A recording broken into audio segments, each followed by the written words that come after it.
Before we take a look at the first season of this amazing show, let's take a look at our teams. Frank and Margarita! Despite having the same name as an alcoholic beverage, Margarita is a very hilarious girl and Frank is just awesome. He's gangsta, yo. These two were married but are now separated. They hope the race will bring them together. Right. Paul and Amy! Paul is a very intense dude, and when things get tough, he gets tough too. It was Amy's idea to come on the race, and she decided to drag him along for the ride. Paul has icy blue eyes.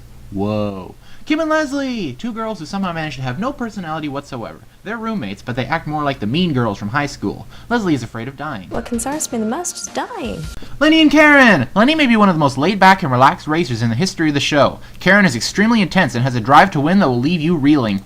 Dave and Margaretta! How they managed to find both a Margarita and a Margaretta for a single season, I'll never know. Sadly, Margaretta recently passed away due to cancer. These two are extremely lovable grandparents. Matt and Anna! Anna has an accent that I cannot place for the life of me. He's the perfect partner. Matt is the first of many hippie characters you'll see in this show. Get ready for tie-dye! Bill and Joe! They're life partners, which basically means they're gay in a time or place when they can't get married. These two have actually nicknamed themselves, calling them Team Guido after their dog, Guido. This is how I will refer to them since Bill and Joe are boring names. Pat and Brenda! Two funny girls with a zeal for life who apparently have a background in backpacking. Pat has this lovely walking stick which will miraculously disappear once the race begins. Rob and Brennan! Your typical alpha male team, but, oddly enough, they're lawyers. I guess courthouses have gyms now. Get used to seeing them powerhouse through tasks. Nancy and Emily! One of my personal favorite teams. Emily is extremely sweet and her mother Nancy is just precious. Their lack of travel experience makes them very sweet and endearing, and you just want to help them.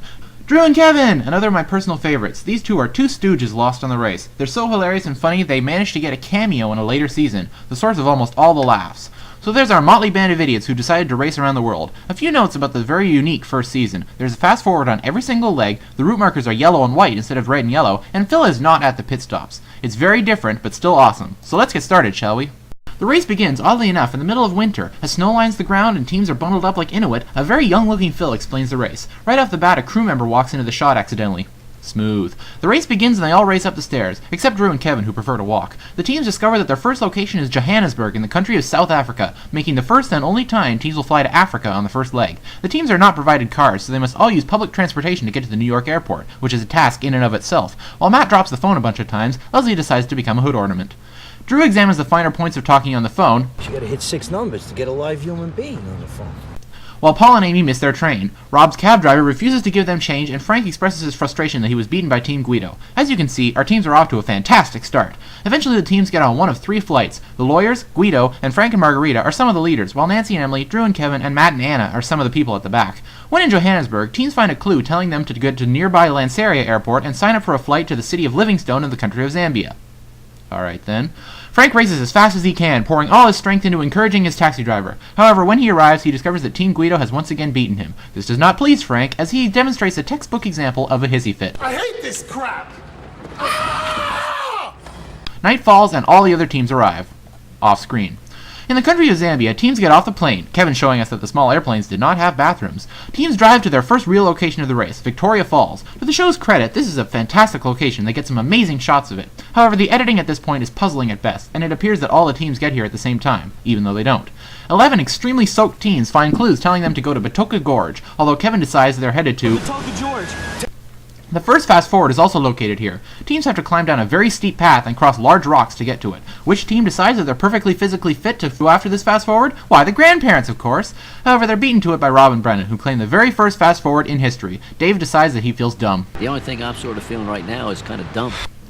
Meanwhile, on the way to Batoka Gorge, Drew enlists the help of a local who provides him with a book. As an afterthought, he pays the man, to which Kevin is annoyed. Drew decides to explain to Kevin how the modern world works. You pay for goods. Later, utterly lost, Drew enlists the help of another local. While he tries to make sense of the directions, Kevin grows increasingly impatient. Drew becomes impatient with Kevin's impatientness. You can't be yelling at me to get in the car!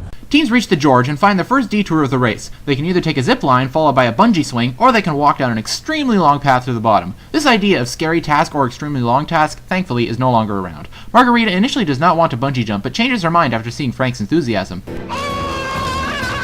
Frank then attempts to read the clue directing him to the pit stop. Good work. Now drive yourself to Sangwe Village. Warning, the last team to check in will be out of the race. The bungee task in particular is quite unique, and a few teams look like they're tumbling around violently in the air. After arguing intensively on their way here, Paul and Amy arrive. Paul, being the big strong man that he is terrified of doing this task. Eventually, through a lot of encouragement and yelling from Amy, he musters up the courage to zip line across. It is then that he learns that the task is only half over, and the look on his face is absolutely priceless. Poor Paul, he's going to be eliminated by means of a fear-induced heart attack. When Amy decides to tell him that they're not in last, as they believe they were, he lovingly responds with, So while Nancy nearly injures herself by stepping off improperly, Leslie hyperventilates as she jumps. At the bottom, Kim decides to ask her what place they're in after she nearly passed out from her breathing. She rightly responds that she's in no mood to do math. I don't know, I can't do math right now. Rob and Brennan show up in first place thanks to the fast forward, winning the first leg ever of the race. A very upbeat Zambian man is there to greet them. Meanwhile, Matt and Anna are lost on their way to the detour. Why? Because unlike Kevin, who fixed his mistake, Matt is still trying to find... Patuca George? Matt eventually realizes how much of an idiot he is. This does not help him. As Frank is nearly run over by a car, the final few teams reach the George. The last team to arrive at the detour is Drew and Kevin, who are being eaten by lobsters. These flies are like lobsters here. As Drew hops over the edge and bungee swings, Kevin decides to utter one of the most memorable lines in the history of the show. Swing, you fat bastard, swing! At this point in the broadcast, we saw all the teams check in. However, once they reached Songway Village, the location of the pit stop, there was a roadblock. This roadblock was not aired on television, although it was included as a bonus on the DVD. Why was this roadblock unaired? Well, for one thing, the producers were running out of time. This episode is nearly full already. However, this roadblock is also strange. The task is to eat an ostrich egg, which is huge, by the way. However, the team member who decided to do the task was only required to cook the egg. Both team members could then eat it. This was brought to a confusing point when Drew and Kevin decided to eat their egg raw. In essence, this meant that Drew had to do absolutely nothing for the roadblock. Besides, eating a huge egg raw. While a very interesting task, and a gross one at that, it was poorly structured. Eventually the teams check into the pit stop. As teams enjoy colorful drinks, the males on the race suddenly gain a new appreciation for Emily. Teams check in, and then night falls, and then the teams dance by a warm fire as the hours tick by. Finally, Matt and Anna's truck rolls into the village, having become hopelessly lost once again. Very young Phil comes out to the mat, and Matt and Anna become the first team to be eliminated from the race. Ever. Leg 1 in Zambia comes to a close.